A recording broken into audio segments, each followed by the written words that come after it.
English में कुछ और कॉम्प्रिहेंसिव वोकैबुलरी समझने की कोशिश करते हैं। आइए, सबसे पहले लिखा हुआ है alive and kicking. Alive and kicking का मतलब होता है हशाश बशाश, बिल्कुल पुरजोश। मैं कहता हूँ कैसे हैं आप, कहते हैं I am alive and kicking. Alive and kicking, बिल्कुल पुरजोश।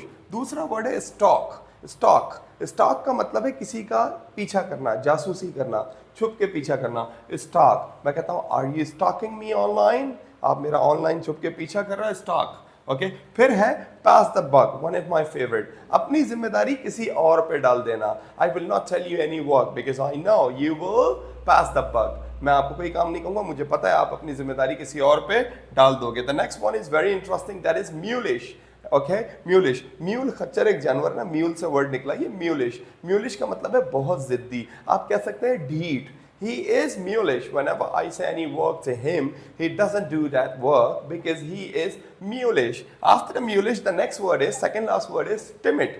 Timid means buzdil, डरपोक। Timid, buzdil, डरपोक, coward भी जिसको कहते हैं, timid. He is timid. He will not take part in politics because he is timid. The next one is toddler. The last one, toddler.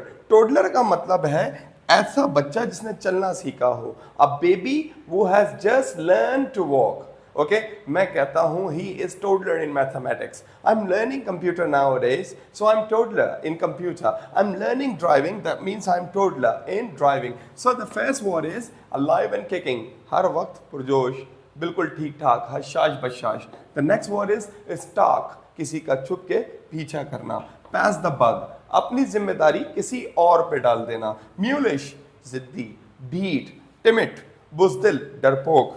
The last one is toddler. थोड़ा सा pronunciation review ले लेते हैं. Alive and kicking, stalk, pass the buck, mulish, timid, toddler.